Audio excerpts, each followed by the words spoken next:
আসসালামু আলাইকুম। আজকে আমাদের প্রথম চ্যাপ্টারের অষ্টম ভিডিওতে আমরা পড়ব হচ্ছে শ্রেণীবিন্যাসের বিভিন্ন ধাপ সম্বন্ধে। এর আগের ভিডিওগুলোতে আমি পাঁচটা রাজ্য, ভৌত ফলিত জীববিজ্ঞান, শ্রেণীবিন্যাস এসব সম্বন্ধে আলোচনা করছি। তো আমরা আজকে শ্রেণীবিন্যাসের বিভিন্ন ধাপগুলো জানব। তো সর্বপ্রথম তোমাদের এখান থেকে যেটা পড়তে হবে সেটা হচ্ছে নামগুলা। তোমরা অবশ্যই দুইটা দুইটা করে নাম একসাথে একসাথে পড়ে ফেলবা এবং এগুলো অবশ্যই সময় সারা জীবন কাজে লাগবে। সো ভালো করে পড়তে হবে।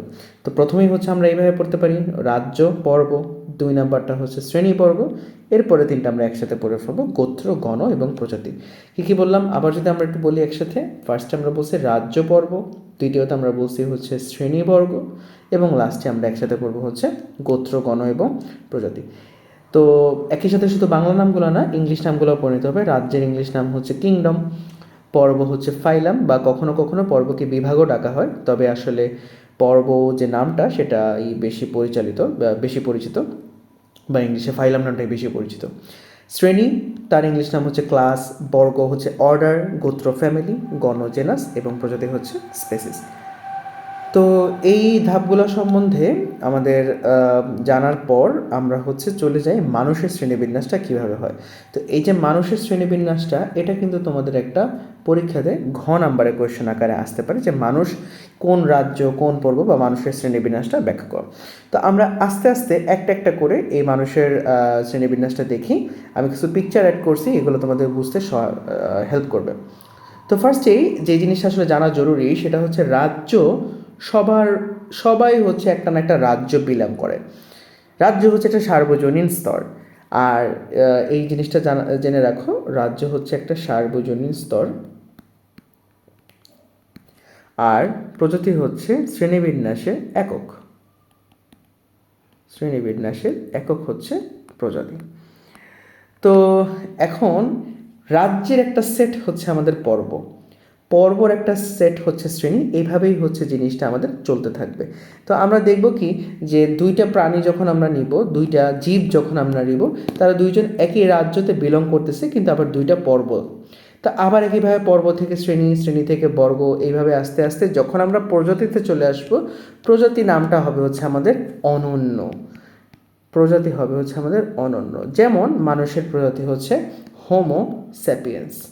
এই যে হোমো স্যাপিয়েন্স মানুষের প্রজাতি, এই হোমো স্যাপিয়েন্স প্রজাতিতে আর কেউ কিন্তু বিলং করে না। কিন্তু আমরা যদি রাজ্য, কিংডমের কথা বলতে যাই, তাহলে কিন্তু মানুষও হচ্ছে কিংডম রাজ্যের মধ্যে, এনিমেলিয়া রাজ্যের মধ্যে, আবার বিড়ালও কিন্তু এনিমেলিয়া রাজ্যের মধ্যে, তাই না? তো এটা কিন্তু অনন্য না। অনন্য হবে কি আমাদের কোনটা? শুধুমাত্র প্রজাতি। তো আমরা যদি একটু মানুষের কিটা পড়ি, শ্রেণীবিন্যাসটা পড়ি, সর্বপ্রথম পয়েন্টটা দেখা হচ্ছে রাজ্য এনিমেলিয়া। কেন আমাদের রাজ্য হচ্ছে এনিমেলিয়া? কারণ আমাদের সুকেন্দ্রিক কোষ বিশিষ্ট, আমরা সুকেন্দ্রিক কোষ বিশিষ্ট, বহুকোষী, পরভোজী এবং জটিল টিস্যুতন্ত্র আছে, যেই বৈশিষ্ট্যগুলো কিন্তু আমরা লাস্ট ভিডিওতে এই অ্যানিমেলিয়ার মধ্যে পড়ছি। এই বৈশিষ্ট্যগুলো মানুষের মধ্যে আছে, তাই হচ্ছে আমরা অ্যানিমেলিয়ার মধ্যে। এখন কথা হচ্ছে, খেয়াল করে দেখো ছবিটার দিকে, যে এখানে বিভিন্ন ধরনের আর্থ্রোপোডস দেখানো হচ্ছে। তো এই আর্থ্রোপোডস, যে পতঙ্গগুলো যেগুলো দেখতেছো, ওরাও কিন্তু হচ্ছে এই সেম বৈশিষ্ট্যগুলো ওদের মধ্যেও কিন্তু আছে, তাই না?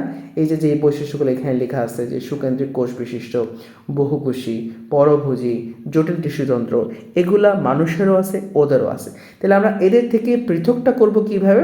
আমাদের নেক্সট পৃথককারী পয়েন্ট হচ্ছে পর্ব। দুইজনে এনিমেলিয়া রাজ্য হলেও পর্বটা মানুষের হচ্ছে কোনটা? করটা। কারণ মানুষের মধ্যে, কথাটা ভালো করে খেয়াল করো, জীবনের কোনো এক পর্যায়ে নটকট থাকবে। এটা কিন্তু এমন না যে বলে দিল যে হচ্ছে সারা জীবন থাকতে হবে।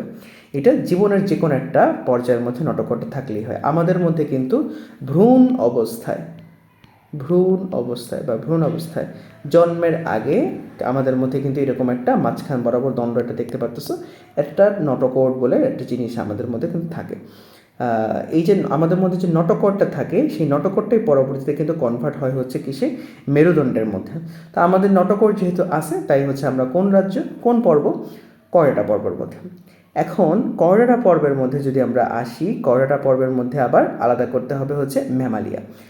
আমরা শ্রেণী হচ্ছে আমাদের ম্যামালিয়া। যেমন ব্যাং আছে, তারপর হচ্ছে আমাদের সাপ আছে। ওরা কিন্তু ওদের বাচ্চাকে দুধ খাওয়াইতে পারে না, কিন্তু মানুষ বলো কিংবা বিড়াল বলো, এরা কিন্তু নিজের বাচ্চাকে বুকের দুধ খাওয়াইতে পারে এবং হচ্ছে লোম বা চুল আছে, তিমি ব্যতীত। তো আমরা হচ্ছে এই জন্য আবার কোন ক্লাসে বিলং করি? ম্যামালিয়াতে আমরা বিলং করি। এরপর যখন আমরা বর্গতে যাব, বর্গ হচ্ছে দেখো মানুষ এবং বিড়ালের মধ্যে মানুষ কিন্তু কোনো কিছু আঁকড়ে ধরে রাখতে পারে, কোনো কিছু গ্র্যাব করতে পারে বা আঁকড়ে ধরে রাখতে পারে, বাট বিড়ালের কিন্তু এই ক্ষমতাটা নাই। তো মানুষ হচ্ছে আবার যাদের আঁকড়ে ধরার উপযোগী হাত আছে এবং দৃষ্টিশক্তি বেশি উন্নত, তারা হচ্ছে আবার কোন বর্গের মধ্যে পড়ে? প্রাইমেট। এবং মানুষের সাথে এই বর্গের মধ্যে আরও আছে কিন্তু বানর।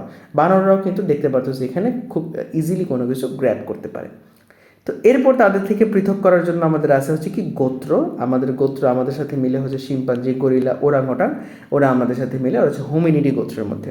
বাট এরপরে যখন আমরা হোমোতে চলে যাই তখন আমাদের থেকে কিন্তু এরা সব বাদ পড়ে যায়।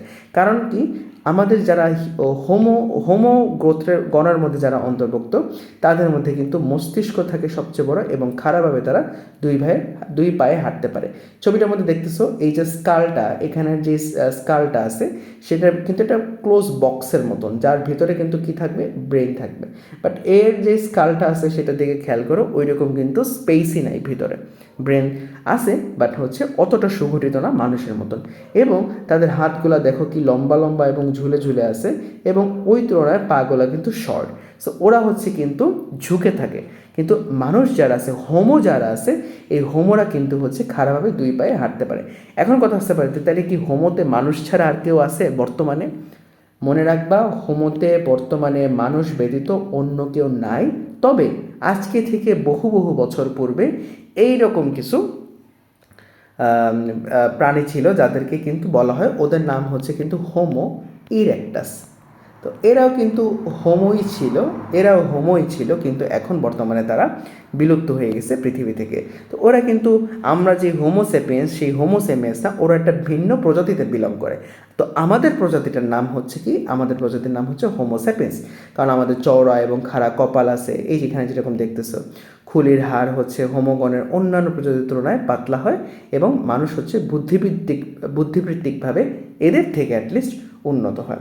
তো এই যে ছবিটার সাথে সাথে মিল রেখে আমরা পড়ে ফেললাম আমাদের 7টা শ্রেণীবিন্যাসের ধাপগুলো। তো এই 7টা পয়েন্ট অবশ্যই তোমাদেরকে ভালোভাবে শিখে ফেলতে হবে, কারণ এটা কিন্তু তোমাদের সৃজনশীলের জন্য ঘতে অবশ্যই একটা ইম্পর্টেন্ট কোয়েশ্চেন, আসার মতন একটা কোয়েশ্চেন। তাহলে আজকের ভিডিও এতটুকু পর্যন্তই থাক। আমরা আগামী ভিডিওতে আলোচনা করব দ্বিপদ নামকরণ সম্বন্ধে। আল্লাহ হাফিজ।